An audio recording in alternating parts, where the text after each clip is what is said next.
U.S. Presidential Election Update.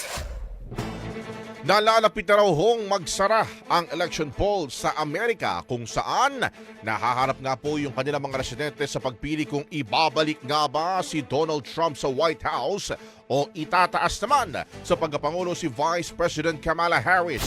Bagamat may ilang ulat na mga problema gaya raw ho ng mahabang pila, ilang technical issues at mga pagkakamali raw sa pag-imprenta ng balota, karamihan naman sa mga bumoto sa araw ng halalan ay nakaranas daw ng maayos na proseso.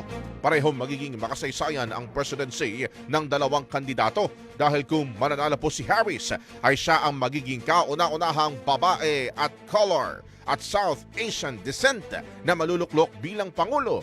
Sakaling si Trump naman ang manalo ay siya po ang magiging pinakabatandang Pangulong mahahalal sa buong kasaysayan ng Amerika at kauna-unahang mananalong defeated president sa loob ng 132 na taon. Brigada Balita Nationwide.